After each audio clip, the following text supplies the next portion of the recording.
truly pop quiz to illustrate a key trend of recent years, the increasing inequality of income. Just one question: which of these three graphs best depicts the Oprah Winfrey supply curve? Designer of the quiz, Northwestern professor Robert Gordon. Oh, this is really easy. In fact, you as a student are not going to fail this exam because the Oprah supply graph is a vertical line. There's one Oprah, and there it is. And the demand can go up, and then the demand goes down. Now, when Oprah decides to publish a magazine, in addition to doing the TV show, up goes the demand curve, crossing this supply curve, maybe at double the level, and so she makes twice as much money. So the supply of Oprah is fixed, but the demand for Oprah can shift to the right if people want more Oprah. It's a shift, and then people will eventually get tired of Oprah. Maybe her show will eventually get canceled. Her magazines won't sell any money. People are tired of seeing her on all 12 issues. Then the demand curve will come back down. And it's just like Rembrandt paintings. There are only a certain number of Rembrandt paintings. As our society gets richer, people can afford to pay more for Rembrandt paintings, and the price goes up. So we can tell a lot of stories with this simple idea of the vertical supply curve. The main story Gordon wants to tell is why those with unique abilities, like Oprah's, or unique possessions, like Rembrandt's, will make dramatically more money if the demand for them grows.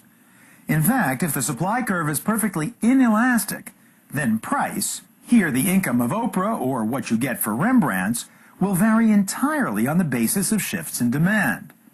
And the richer an economy gets, all else equal, the more demand there will be for the work of Oprah or Rembrandt. Professor Gordon thinks the graph has one more thing to teach his students and us, that the government shouldn't be afraid to raise taxes on high-income earners like Oprah, at least at today's top marginal rates. Oprah Winfrey is very good at what she does, and people pay to watch her, or they choose to watch her, and advertisers buy commercials on her program. And, you know, that's good. People like her. There shouldn't be a law against that. But then I do submit to my students that there's a very good reason for having a high income tax rate on people like Oprah and helping the poor people in society with some of the money we get out of her income. Because it's not going to make Oprah work any less hard, you claim, if she gets a few less million. It's the old economic principle that if something is inelastically supplied, which means there's only one Oprah, and you put a high tax on Oprah, do you think she's going to quit doing her program? Do you think she's going to stop publishing that magazine with every single one of the 12 issues has Oprah on the cover? Is she going to stop all that stuff just because you raise the income tax rate from 39% to 50%? Of course not. But here's a second question for Professor Gordon. Suppose you raise the tax rate well above today's rate. Not to 50%, say, but to above 90%, the rate that President Franklin Roosevelt established during World War II and that lasted into the 1960s. That would change the supply curve for labor, says another distinguished member of the economics profession, Dan Hammermesh of the University of Texas. I'm convinced that almost all supply curves involving people, there is some price at which people will do it, and there is some other price at which they will stop doing it. For example, it's not like something which has been made in the past which no longer can be manufactured, like Rembrandt paintings. Rembrandt's not doing anymore, nor is Renoir, for example. But for example, take I call him my doppelganger, Mick Jagger. My double, okay? Mick is exactly my age. He was an economics major in college. Now, Mick is probably making $100 million a year off his services, which he well deserves. And the question is, would Mick ever stop doing what he does?